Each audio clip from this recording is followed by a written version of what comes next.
Bapak Ibu, saudara-saudari yang dikasihi Tuhan, kembali lagi bersama saya Iren dalam ibadah online service GBAP. Apa kabarnya semua pada hari ini? Saya yakin dan percaya kita semua tetap dalam penyertaan dan perlindungan Tuhan. Ibadah online service kita pada hari ini akan membahas tema tentang the fall atau kejatuhan. Dan subtema yang akan kita bahas pada minggu ini atau hari ini yaitu tentang berhala zaman now. Nah, apa aja sih bentuk-bentuk berhala zaman now? So, stay tune ya di ibadah kita pada hari ini. Welcome to online service GBAP Robinson. Shalom Bapak Ibu yang diberkati oleh Tuhan. Kita bersyukur hari ini adalah harinya Tuhan. Sebab itu mari kita siapkan hati kita untuk memuji dan memuliakan Tuhan. Dengan bersuka di hadapan Tuhan. Mari kita bangkit berdiri bersama dari tempat kita masing-masing. Kita pujikan hari ini harinya Tuhan.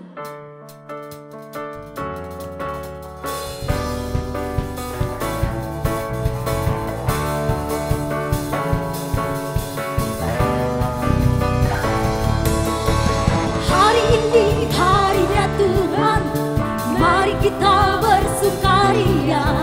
Hari ini harinya Tuhan, mari kita bersukaria. Bersuka di dalam Tuhan, bersuka, bersuka di dalam Tuhan, bersuka, bersuka, bersuka, bersuka di dalam Tuhan. Bersuka, bersuka di dalam Tuhan. Rayakan, rayakan kehadiran Tuhan, sebab Dia yang layak dipuji. Rayakan kehadiran Tuhan, sebab Dia yang layak dipuji. Bersuka, di dalam Tuhan. Bersuka, bersuka di dalam Tuhan. Bersukalah, bersuka, bersuka di dalam Tuhan. Bersuka, bersuka, bersuka di dalam Tuhan. Bersuka, bersuka. Amin, haleluya.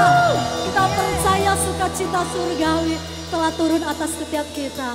Mari Bapak Ibu silakan duduk di kursi masing-masing. Kita lebih lagi persiapkan hati kita datang menyembah kepada Tuhan Raja kita.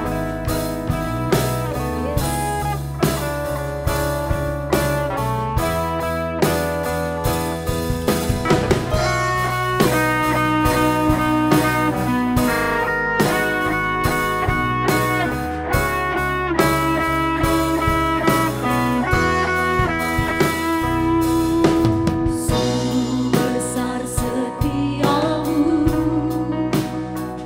amin.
Roh-Mu yang kudus mengalir, penuhi setiap hati kami. Kami percaya Roh-Mu yang kudus mengalir saat ini, memenuhi setiap kami Tuhan, memenuhi setiap kami. Hati kami rindu dan rindu akan Roh-Mu. Kami perlu tuntunan-Mu setiap hari, lewat kebenaran firman-Mu, menuntun langkah kami. Ini hati kami Tuhan. Setiap hari kami perlukan tuntunan-Mu ya Tuhan. Lewat kekuatan Roh Kudus-Mu menuntun kami kepada kebenaran. Sebab itu pegang tangan kami Roh Kudus. Pimpin kami setiap hari berjalan dalam firman-Mu. Karena kami perlukan firman-Mu yang memberikan kekuatan bagi roh kami dalam menghadapi hidup kami. Terima kasih ya Tuhan.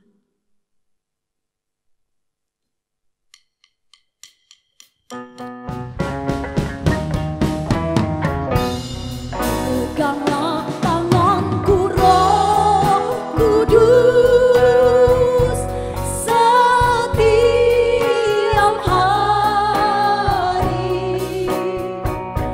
ku tak dapat jalan sendiri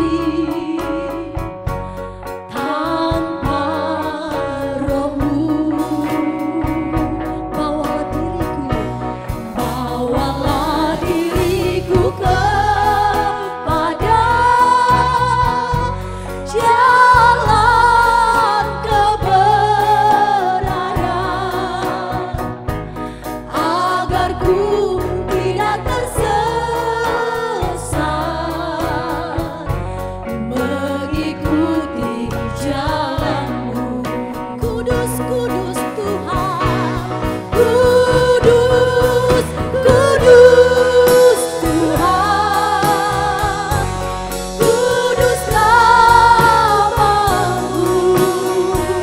Amin.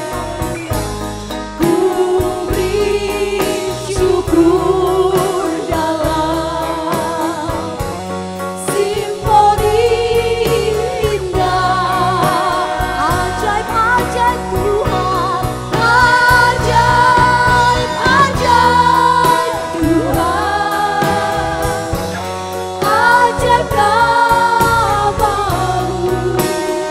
Nama yang dimenang, nama yang dimenang. Yesus namanya, Yesus namanya.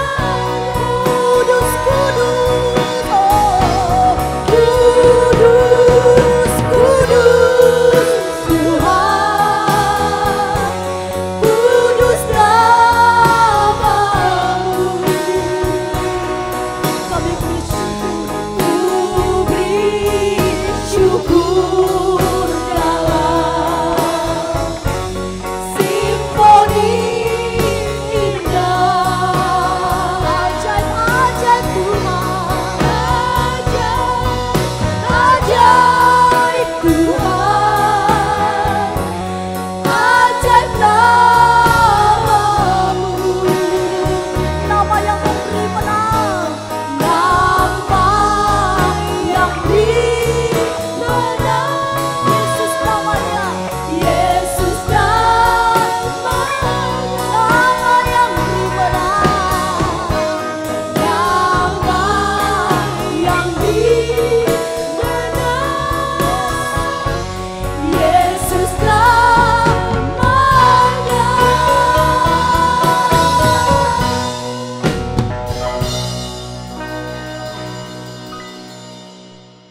Shalom Bapak Ibu Saudara. Sebelum kita mendengarkan firman Tuhan, mari kita berdoa bersama. Tuhan Yesus, terima kasih untuk hari yang baik yang Tuhan beri. Hari ini Tuhan, kami mau mendengarkan lagi kebenaran firman Engkau, berbicara di masing-masing hati setiap kami yang mendengar. Bukakan paradigma kami, biarkan kami melihat dan bisa mengerti apa yang ingin Kau katakan dalam setiap hidup kami masing-masing. Tuhan, biarkanlah kebenaran hari ini merubah sesuatu dalam hidup kami yang belum berkenan kepadamu, sehingga kami menjadi serupa denganmu. Terima kasih ya Tuhan Yesus, berkati firman yang akan dibagikan, biarkan ini menjadi sebuah kekuatan, menjadi sebuah nasihat, menjadi sebuah suara hati Engkau ya Tuhan untuk dibagikan. Dalam nama Tuhan Yesus kami berdoa. Amin. Shalom Bapak Ibu. Hari ini saya akan membagikan tentang berhala. Apa itu berhala? Berhala adalah membiarkan hal-hal lain selain Tuhan, selain Allah, menjadi pusat dari keinginan dan nilai hidup kita. Jadi kalau saya menerjemahkan itu dari kata berhala, berarti penyembahan berhala adalah membiarkan hal-hal lain yang selain Tuhan menjadi pusat dari keinginan dan nilai kita sehingga kita tidak lagi bergantung dan beriman kepada Allah. Saudara, hari ini saya mendapatkan tema dari Gereja Tuhan tentang berhala zaman now. Sebelum saya membahas saudara tentang berhala zaman now, mari kita lihat apa yang Alkitab katakan di Perjanjian Lama mengenai berhala. Saya bacakan beberapa ayat saudara, dan saudara bisa memperhatikan persamaan dari ayat-ayat yang saya akan bacakan. Di Keluaran pasal yang ke-20 ayat 3 sampai ayat yang ke-5. Di sana dikatakan, jangan ada padamu Allah lain di hadapanku. Jangan membuat bagimu patung yang menyerupai apapun yang ada di langit di atas, atau yang ada di bumi di bawah, atau yang ada di dalam air di bawah bumi. Jangan sujud menyembah kepadanya atau beribadah kepadanya, sebab aku, Tuhan Allahmu, adalah Allah yang cemburu, yang membalaskan kesalahan bapa kepada anak-anaknya, kepada keturunan yang ketiga dan keempat dari orang-orang yang membenci aku. Di sini dikatakan, jangan membuat bagimu patung yang menyerupai apapun. Ini ayat yang pertama, saudara. Mari kita lihat ayat yang kedua di Perjanjian Lama mengenai berhala. Di Ulangan pasal yang ke-7 ayat yang ke-25, Ulangan pasal yang ke-7 ayat yang ke-25, firman Allah berkata, patung-patung Allah mereka haruslah kamu bakar habis. Perak dan emas yang ada pada mereka, janganlah kau ingini dan kau ambil bagi dirimu sendiri, supaya jangan engkau terjerat karenanya, sebab hal itu adalah kekejian bagi Tuhan Allahmu. Sekali lagi dikatakan patung-patung. Satu ayat yang terakhir di Perjanjian Lama, yaitu di Yesaya pasal yang ke-40 ayat 18 sampai yang ke-20. Di sini juga dikatakan mengenai berhala, jadi dengan siapa hendak kamu samakan Allah? Dan apa yang dapat kamu anggap serupa dengan dia? Patungkah? Tukang besi menuangnya dan pandai emas melapisinya dengan emas. Membuat rantai-rantai perak untuknya. Orang yang mendirikan arca memilih kayu yang tidak lekas busuk, mencari tukang yang ahli untuk menegakkan patung yang tidak lekas goyang. Sekali lagi di ayat yang ketiga juga dikatakan tentang patung, saudara. Di Perjanjian Lama seringkali kata berhala itu diterjemahkan dengan menyembah patung atau menyembah benda-benda buatan dan memperlakukan mereka seperti Allah, disembah. Lalu bagaimana dengan zaman now? Saudara, kita anak Tuhan, mungkin kita bisa berkata dan berbicara, semenjak saya mengenal Tuhan, semenjak saya menjadi orang Kristen, saya nggak pernah tuh menyembah patung. Saya nggak pernah tuh menyembah apapun ciptaan manusia, memperlakukan mereka seperti Tuhan. Berarti hidup saya tidak pernah menyembah berhala dong. Saudara, itu hanya bagian dari Perjanjian Lama. Mari kita terus maju, saudara, atas firman ini. Kita buka di Kolose 3. Ayat 5 dan ke-6. Saya ulang, Kolose pasal yang ketiga, ayat 5 dan yang ke-6. Ini agak berbeda dengan ayat-ayat yang tadi saya sebutkan di Perjanjian Lama. Kalau Perjanjian Lama, mungkin saya akan memberikan contoh sedikit, itu mungkin yang kita sering dengar adalah tentang bagaimana bangsa Israel membuat patung anak lembu emas dan disembah sehingga menyebabkan kemarahan dari Tuhan. Tapi di Kolose ini berbicara tentang penyembahan berhala yang berbeda. Kolose pasal yang ketiga ayat yang ke-5 sampai yang ke-6. Karena itu matikanlah dalam dirimu segala sesuatu yang duniawi, yaitu percabulan, kenajisan, hawa nafsu, nafsu jahat, dan juga keserakahan yang sama dengan penyembahan berhala. Semuanya itu mendatangkan murka Allah atas orang-orang durhaka. Kolose mengatakan bahwa sesuatu yang duniawi, dia memberikan contoh seperti percabulan, kenajisan, dan seterusnya, itu sama seperti penyembahan berhala. Saudara, kalau kita bisa berkata sebagai orang Kristen, kita nggak pernah menyembah patung seperti Perjanjian Lama, tapi firman Allah berkata, bagaimana dengan sesuatu yang duniawi? Saya akan mengulang sedikit arti penyembahan berhala. Agak berbeda, saudara, tapi ketika saya mencari informasi, kata-kata ini mungkin bisa menjelaskan dengan lebih baik. Arti penyembahan berhala yang lain adalah mengaku setia kepada Allah dan firman-Nya. Sedangkan pada saat yang sama memberikan kesetiaan yang setara atau bahkan lebih besar kepada manusia, kepada tradisi atau apapun yang ada di dunia ini. Dari arti tadi berarti ketika kita berkata kepada Tuhan, Tuhan Kau adalah Allah. Tuhan aku mau setia dan mengikuti perintah-Mu. Tapi di saat yang sama kita memberikan kesetiaan bahkan perhatian yang sama. Jangankan lebih saudara, perhatian yang sama saja dengan apa yang kita berikan kepada Tuhan itu otomatis menjadi berhala dalam hidupmu. Saudara, apa yang jadi berhala pada zaman now? Segala sesuatu yang kau perlakukan sama, bahkan lebih penting dari Tuhan di dalam hidupmu. Ketika hal-hal itu menjadi raja dalam hidupmu, menjadi lebih penting dan lebih berharga dari apapun, termasuk Tuhan.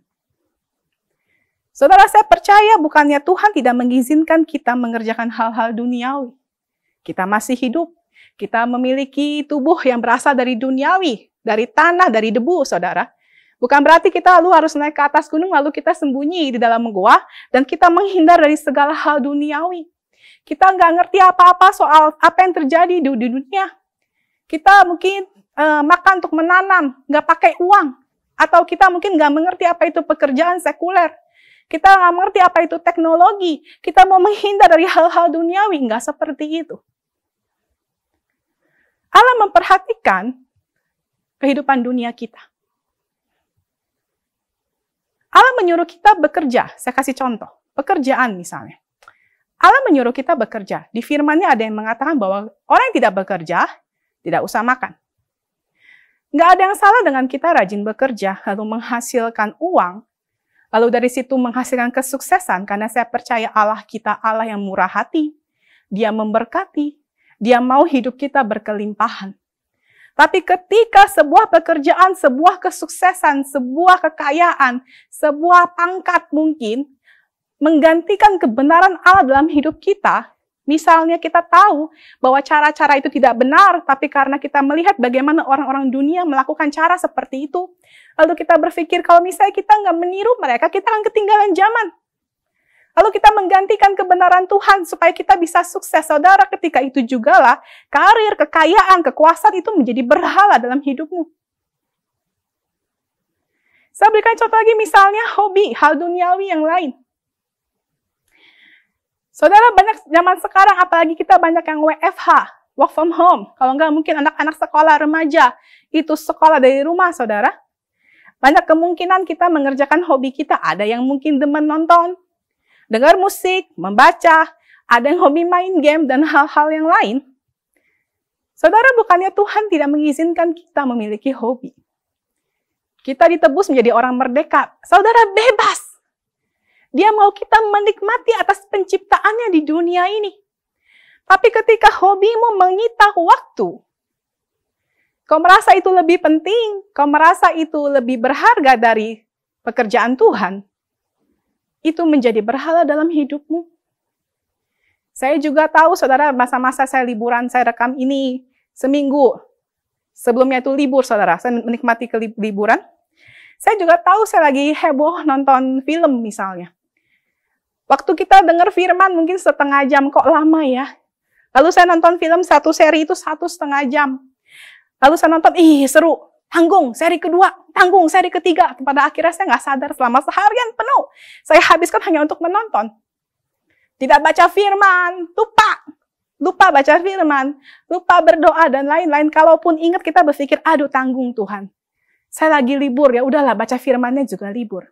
Hati-hati saudara ketika itu menggantikan pekerjaan-pekerjaan rohani dalam hidupmu, maka bagian duniawi itu menjadi berhala. Ada satu hal yang saya perhatikan terjadi di masa-masa ini, saudara. Bukan hanya kepada anak-anak muda, mungkin sebagian besar terjadi kepada anak-anak muda, tetapi saya melihat ini terjadi juga di golongan berpendidikan, di golongan apapun, saudara. Saya memperhatikan ada sebuah cara pikir yang melanda dunia. Saya teringat dengan sebuah lagu, mungkin saudara pernah dengar. It's all about you. It's all about you. Itu bicara you itu Tuhan. Semuanya tentang Engkau, Tuhan. Tapi pikiran ini yang melanda dunia ini, it's all about me. It's all about me. Segalanya tentang saya. Kenapa saya berkata seperti itu, saudara? Saudara, ini berbicara tentang keinginan duniawi. Menikmati hal-hal duniawi melebihi kepentingan Tuhan. Saudara, banyak sekali cara berpikir, kesukaan, kehendak dalam diri kita sendiri itu mengalahkan kebenaran Tuhan. Banyak sekali orang-orang berpikir bahwa ini hidup saya. Saya berhak dong bahagia. Saya berhak dong melakukan apa yang saya mau. Saya yang menjalani ini kok. Kalau saya melakukan sesuatu selama saya nggak menyusahkan orang lain, selama saya nggak merugikan orang lain, saya berhak dong. Resikonya saya tanggung sendiri kok. Nggak ada urusannya dengan yang lain-lainnya. Saya berhak dong untuk menyenangkan hati saya. Ini hidup saya hidup cuma sekali. It's all about me. Saudara, coba perhatikan kembali, mari kita kembali sedikit dengan contoh-contoh yang tadi saya kasih. Kita bicara tentang pekerjaan, tentang karir, tentang uang, tentang kekayaan, kekuasaan, lalu kita bicara juga tentang hobi, kesukaan. Saudara, itu semua tentang aku. Statusku, kekayaanku, kesuksesanku, harta bendaku, hobiku.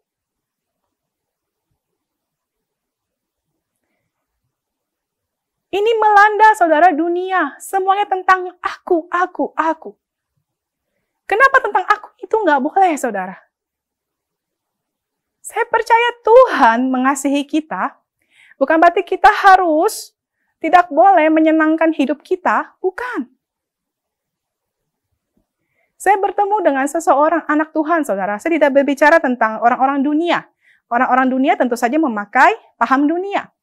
Tapi saya bertemu dengan seorang anak Tuhan sudah cukup lama, tapi ketika saya membentuk khotbah ini, saya teringat dengan dia. Dia sedang melakukan sebuah perbuatan yang tidak sesuai dengan firman Tuhan. Dia sedang jatuh ke dalam dosa. Lalu dia bercerita, saudara, tentang apa yang dia lakukan. Dia adalah seorang pelayan Tuhan. Dia seorang yang aktif dalam pelayanan. Dia mengerti banyak firman, bahkan lebih mengerti dari saya. Kalau berbicara tentang firman, hebat sekali, saudara. Lalu ketika dia bercerita, saya bilang sama dia, kamu tahu kan bahwa apa yang kamu lakukan itu adalah dosa. Saudara, begitu kagetnya saya ketika dia mendengarkan perkataan saya, lalu dia merespon, kata siapa itu dosa? Tuhan mengizinkan kok. Saya bilang, sejak kapan Tuhan mengizinkan perilaku dosa seperti itu? Lalu dia membuka sebuah firman, saudara, dia membacakan sebuah ayat yang menurut dia, itu adalah sebuah pernyataan Tuhan di Alkitab yang membenarkan perilaku dia pada saat itu. Jujur ketika saya mendengar itu, saya bengong, saudara, saya kaget. Kenapa? Karena saya tahu ayat itu maknanya tuh nggak seperti itu. Ayat itu berbicara tentang sesuatu hal yang berbeda, hal yang lain. Tapi anak Tuhan ini bisa memelintir makna firman Tuhan sedemikian rupa, sehingga itu menjadi sebuah halal, menjadi halalkan perbuatan dosa dia. Saya nggak banyak bicara setelah itu. Saya hanya berdoa untuk Roh Kudus menjamah dia. Saudara, bayangkan. Karena kesenangan kita, karena kita tidak mau mengikis keinginan-keinginan duniawi kita, kita bisa sampai membentuk kebenaran kita sendiri. It's all about me. What I want, apa yang saya mau. Apa yang membuat saya senang. Apa yang menurut saya benar. Semua itu, saudara, itu menjadi berhala. Kenapa, saudara, it's all about me? Enggak berlaku. Berarti kuno dong. Kekristenan itu kuno dong. Firman Tuhan itu enggak sesuai dengan zaman. Saudara, jangan lupa. Ketika engkau mengikuti Yesus, hidupmu bukan hidupmu lagi. Tapi Yesus hidup di dalammu. Hidup kita bukan milik kita lagi, tapi kita adalah menjadi milik Yesus. Jadi kata-kata it's all about me itu harusnya berganti menjadi it's all about you, Jesus. Dan ketika kita mementingkan apa yang menjadi keinginan dan kebenaran kita itu menjadi berhala, kita meletakkan diri kita sendiri, kebenaran kita, kesenangan kita di atas kebenaran firman Tuhan. Dan ini yang terjadi saat ini. Zaman globalisasi, pemahaman-pemahaman itu berlaku di semua usia. Dan termasuk di anak-anak Tuhan. Saudara, kenapa kita nggak boleh mengizinkan berhala menguasai hidup kita? Alasan yang pertama adalah karena kita adalah Allah yang cemburu. Yang tadi saya katakan di Keluaran 20 pasal ayat yang ke-5. Lalu karena akan mendatangkan murka Allah di Kolose 3 ayat yang ke-6. Bahkan di ayat yang sama dikatakan bahwa itu adalah orang-orang durhaka, saudara. Dan yang alasan kedua kenapa kita tidak boleh mengizinkan berhala menguasai hidup kita, saudara, jangan lupa tujuan hidup kita di dunia, yaitu menjadikan diri kita semakin serupa dengan Kristus. Apa hubungannya penyembahan berhala menjadi serupa dengan Kristus? Saudara, saya memakai sebuah istilah yang ada berlaku di seluruh, bukan hanya di dunia rohani, tapi juga di dunia sekuler. Bahwa dengan siapa kita bergaul, dengan siapa kita menginvestasikan waktu, dengan siapa kita menginvestasikan pikiran, dengan dialah kita akan semakin serupa dan semakin mirip, saudara. Mari kita dibuka firman di 1 Yohanes pasal yang kedua ayat yang ke-6. Di sana dikatakan, barang siapa mengatakan bahwa ia ada di dalam dia, ia wajib hidup sama seperti Kristus telah hidup. Saya akan ganti beberapa kata untuk lebih mudah dipahami, saudara. 1 Yohanes pasal yang kedua ayat yang ke-6. Barang siapa mengatakan bahwa saya ada di dalam Yesus, saya wajib hidup sama seperti Kristus telah hidup. Roma pasal yang ke-8 ayat yang ke-29. Sebab semua orang yang dipilihnya dari semula, mereka juga ditentukannya dari semula untuk menjadi serupa dengan gambaran anaknya, supaya ia anaknya itu menjadi yang sulung di antara banyak saudara, untuk menjadi serupa dengan gambar anaknya. Kita masih diberi waktu, Bapak Ibu, setiap dari kita akan menemui garis finish. Tapi selama kita hidup, itu kita sedang diproses untuk menjadi serupa dan segambar dengan Tuhan. Dan kalau kita menghabiskan waktu dengan hal-hal dunia, bagaimana kita bisa serupa dan segambar dengan Tuhan? Saya akan memberikan sedikit kesaksian, saudara. Saya memiliki seorang saudara, dia lulus S1 ekonomi, akuntansi. Lalu di satu titik, dia masuk ke dunia kesehatan di bagian perkantorannya ya, manajemennya, saudara. Lalu untuk memperlengkapi kemampuannya, dia mengambil S2 itu berupa manajemen. Seumur-umur dia nggak pernah ya kuliah atau mencicipi pendidikan tentang kedokteran. Lalu saudara, dia itu menjadi pemimpin untuk bagian lab kesehatan di bagian manajemennya. Dan suatu hari ketika saya ngobrol sama dia, saudara, saya lagi bicara soal bisnis. Tahu nggak apa yang keluar? Dia mengajarkan saya tentang bisnis penuh dengan istilah-istilah manajemen. Lalu dia memberikan contoh diagram, memberikan contoh angka-angka, bagaimana dia biasanya tuh meeting bersama investor atau bersama siapa yang lain. Lalu dia menerangkan dengan berbagai macam banyak istilah, sampai saya bingung, ini apa ya artinya ya? Ini apa ya artinya ya?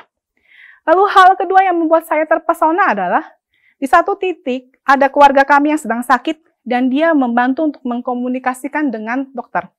Lalu dia menerangkan kepada saya, saudara, itu percis istilahnya itu pakai kedokteran. Kita orang awam, kalau ngomong kesehatan, pasti pakai istilah kesehatan tuh yang awam-awam aja. Tapi dia pakai istilah-istilah kedokteran yang bikin saya mumet. Dan saya bilang, sejak kapan kau ngerti bahasa kedokteran? Dia mungkin nggak pernah mencicipi dunia kedokteran, tapi ketika dia bekerja di sana dari pagi sampai malam, dia meeting dengan orang-orang manajemen, dia meeting dengan para dokter, saudara, sedikit banyak dia mulai sama. Cara bahasanya, cara pemikirannya, istilah simpel, saudara. Kita hidup di zaman corona saat ini. Banyak hal-hal yang kita mau lakukan, saudara, itu harus ada surat swab atau antigen atau apapun. Begitu juga dengan saya. Ketika saya di antigen, saya protes, saya demo. Saya bilang sakit tahu. Ditusuk-tusuk itu nggak enak. Bagi beberapa orang mungkin itu biasa aja, tapi bagi saya waktu ditusuk itu sampai keluar air mata. Lalu ketika itu saya harus di antigen ulang atau di swab ulang, saya bilang sakit. Lalu saudara ini saya bilang, kalau begitu pakai tes saliva aja. Saya bengong, saliva? Saudara, kalau bahasa Indonesianya sehari-hari itu ludah. Ambil sampelnya itu dari ludah aja. Tapi dia memakai ambil sampelnya itu berupa saliva. Satu kata, saliva dengan ludah. Yang satu adalah bahasa resmi kedokteran dan itu nggak salah. Tapi ludah itu bahasa sehari-hari saya. Dia nggak punya pendidikan kedokteran. Tapi dia bergaul dengan para dokter. Akhirnya dia menjadi serupa gaya bahasanya, gaya pemikirannya, cara dia menjelaskan. Lalu cara dia mengatur keuangan di rumahnya, di rumah tangganya, di usaha kecil-kecilan dia sendiri itu pakai gaya manajemen, saudara. Yang dia meetingkan setiap hari dengan para bos dan investor yang lain. Begitu juga dengan hidup kita. Kita mau serupa dan segambar dengan Allah. Tapi kalau kita menghabiskan waktu, perhatian dengan hal-hal duniawi, bagaimana kita bisa serupa dengan Allah? Tentu saja semakin kita tenggelam ke dalam hal-hal duniawi, pemikiran kita habis, waktu kita habis, tenaga kita habis untuk hal-hal duniawi, kita semakin serupa dan segambar dengan dunia. Sehingga tujuan Allah dalam hidup kita untuk menjadikan kita segambar dengan Dia itu nggak terjadi.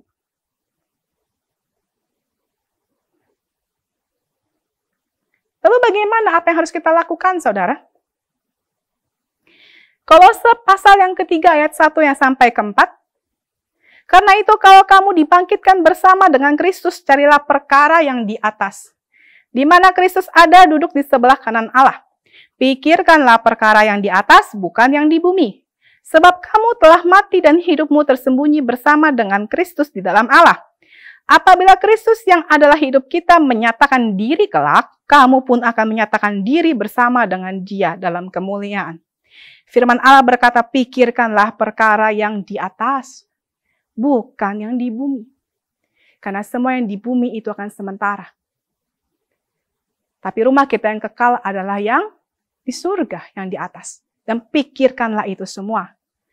Lalu apa pentingnya, saudara? Karena ada sebuah janji Allah. Di sini dikatakan, karena ketika Kristus menyatakan diri kelak, kamu pun, saudara dan saya, akan menyatakan diri bersama-sama dengan Yesus di dalam kemuliaan. Saudara mau menyatakan di dalam kemuliaan? Saya mau.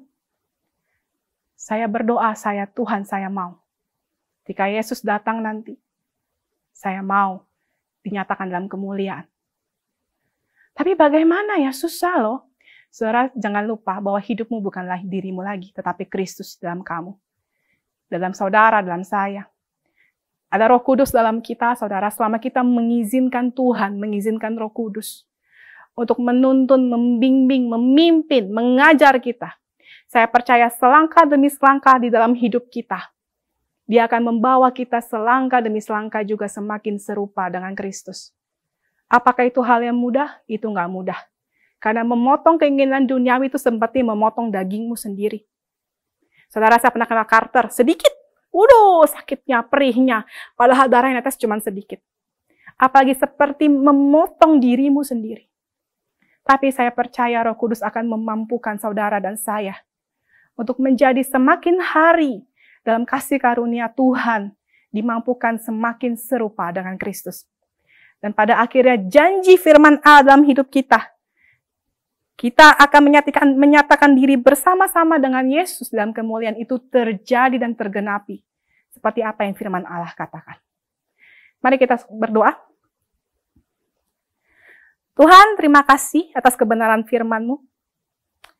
Tuhan, Kau melihat hati kami yang paling dalam.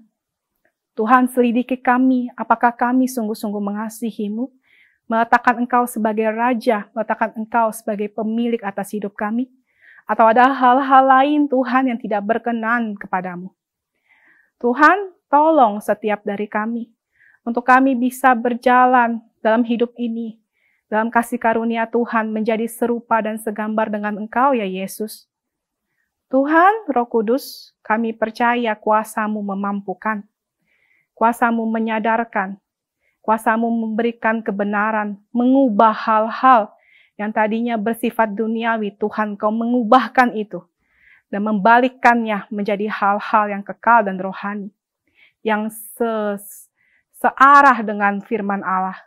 Terima kasih ya Tuhan, tolong setiap kami ya Tuhan, sehingga kami bisa melepaskan diri kami dari ikatan-ikatan berhala dalam hidup kami, sehingga kami bisa Tuhan dinyatakan dalam kemuliaan bersama-sama dengan Engkau kelak. Dalam nama Tuhan Yesus kami berdoa. Amin. Bapak Ibu sidang jemaat Tuhan, dimanapun kita berada pada hari ini, mari kita satukan hati kita berdoa. Kiranya belas kasihan Tuhan, pertolongan Tuhan, lawatan Tuhan boleh terjadi atas setiap doa-doa kita. Mari kita berdoa pada hari ini memberkati bangsa, negara, dan kota di mana kita berada. Kita mengucap syukur kepada Tuhan buat kasih Tuhan, kebaikan Tuhan yang masih Tuhan nyatakan kalau kita masih bisa berdiri atas bangsa ini. Untuk kita selalu berdoa memberkati bangsa. Bapa di surga, terima kasih. Kami berdoa menyerahkan kepadamu Tuhan untuk bangsa, negara kami dan kota di mana kami berada. Kami mau lepaskan berkat kebaikan Allah kiranya terus turun mengalir atas bangsa kami. Yang kami tahu Tuhan, mata Tuhan tertuju atas bangsa kami dan memperhatikan apa yang sedang terjadi atas bangsa kami.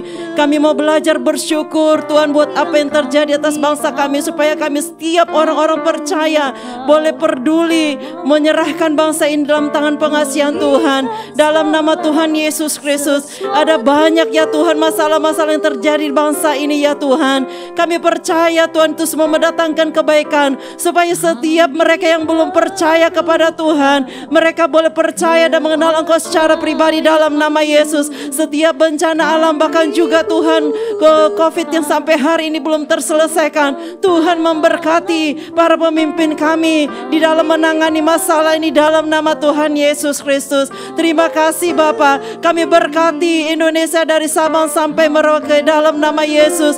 Kami percaya berkat Allah melimpah atas mereka semuanya dalam nama Yesus. Kami berkati setiap suku-suku, pulau, kaum dan bahasa boleh datang percaya kepada Tuhan Yesus. Terima kasih Tuhan. Apapun masalah yang terjadi di Indonesia, baik masalah sosial, politik, pertahanan, keamanan, dalam nama Tuhan Yesus, Tuhan memberkati dalam nama Yesus. Terima kasih Tuhan. Kami memberkati Tuhan semua keluarga kami ya Tuhan. Bapa, kami percaya Tuhan, satu orang yang percaya kepada Tuhan, maka semuanya seisi rumah akan diselamatkan dalam Tuhan. Tuhan, kami berdoa Tuhan, biarlah setiap keluarga kami yang belum percaya kepada Engkau boleh menerima Engkau sebagai Tuhan dan Juru Selamat. Kami percaya setiap taburan, setiap benih firman Tuhan yang sudah disampaikan kepada setiap keluarga kami, bahkan lewat setiap perbuatan tingkah laku, semua Tuhan boleh memberkati mereka. Roh Kudus yang menjamah mereka di dalam nama Tuhan Yesus. Bapa, kami percaya Engkau juga akan memberkati semua pekerjaan, usaha, keluarga kami. Semuanya ditopang, ditolong oleh Tuhan. Yang mengalami jalan buntu, Tuhan berikan jalan keluar dalam nama Yesus. Setiap hari akan selalu melihat kebaikan Tuhan. Setiap hari melihat mujizat Tuhan di dalam nama Yesus. Keluarga kami yang lemah dikuatkan, yang sakit disembuhkan, yang mengalami beban berat Tuhan memberikan, yaitu Tuhan kemenangan di dalam nama Tuhan Yesus. Yang mengalami masalah dalam keluarga, Tuhan berikan jalan keluar dalam nama Tuhan Yesus. Terima kasih Tuhan, setiap kutuk-kutuk yang ada di dalam keluarga kami dipatahkan di dalam nama Yesus. Oleh darah Yesus, oleh bilur Yesus, semua keluarga kami mengalami hidup berkemenangan, dipulihkan di dalam nama Tuhan Yesus Kristus. Terima kasih Tuhan. Kami memberkati gereja GBAP seluruh Indonesia, khususnya GBAP Robinson Tuhan. Biarlah berkat Allah yang terbaik mengalir atas pelayanan GBAP di Indonesia Dalam nama Yesus diberkati semua para gembala sidang, semua jemaat Tuhan boleh mengalami pertumbuhan rohani yang baik, mulai dari anak sekolah minggu sampai ke dewasa umum dalam nama Yesus. Bahkan bayi-bayi boleh bertumbuh dengan baik, berkembang dengan baik sesuai dengan usia mereka. Terima kasih Tuhan. Kami berdoa kiranya semua kebutuhan-kebutuhan yang diperlukan oleh GBAP seluruh Indonesia, Tuhan, Engkau yang menyediakan. Sempurna kasih-Mu, sempurna pemeliharaanmu. Tidak ada yang mustahil bagi Tuhan. Oh, dalam nama Tuhan Yesus, kami percaya setiap hari kami akan melihat pertolongan Tuhan, kemurahan Tuhan, kebaikan Tuhan atas GBAP dalam nama Yesus, dalam nama Tuhan Yesus Kristus. Terima kasih Bapa di surga. Kami juga berdoa Tuhan, menyerahkan Tuhan untuk setiap anak-anak-Mu yang mengalami sakit Tuhan hari ini, yang membutuhkan kesembuhan, pertolongan Tuhan. Jemaat-Mu kami serahkan dalam tangan Tuhan. Engkaulah Tuhan yang menyembuhkan dalam nama Tuhan Yesus Kristus. Terima kasih Bapa, di hadapan hadirat-Mu juga Tuhan, kami berdoa menyerahkan ya Tuhan untuk ibadah online GBAP ini Tuhan. Biarlah kiranya boleh ya Tuhan mengalami kemajuan di dalam nama Yesus.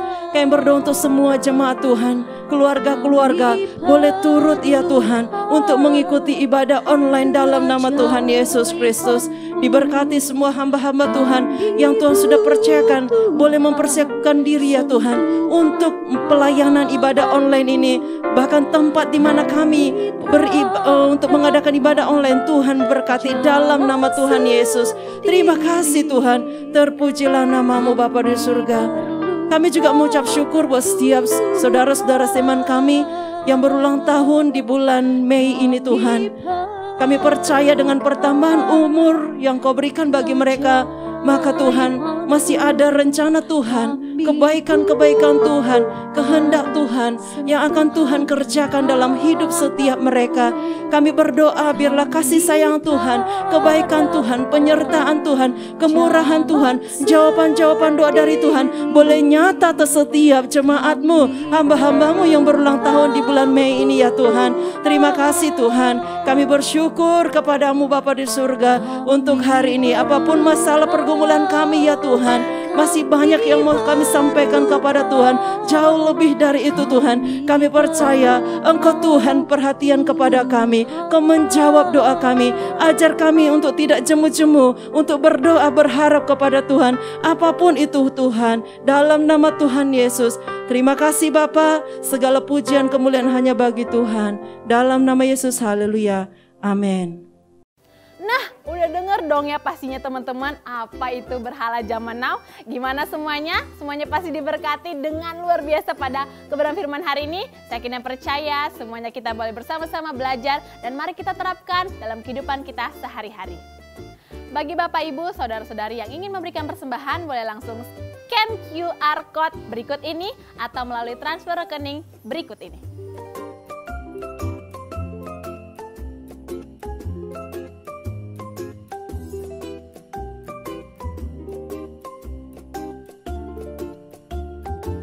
Ibadah kita telah selesai Bapak Ibu, saya yakin dan percaya kita boleh bersama-sama diberkati baik melalui pujian penyembahan maupun melalui firman Tuhan yang telah kita dengarkan pada hari bersama-sama. Dan jangan lupa kita mari menerapkan dalam kehidupan kita sehari-hari agar kita boleh menjadi berkat dimanapun kita berada. Dadah, sampai jumpa di ibadah online service minggu depan. Tuhan Yesus memberkati.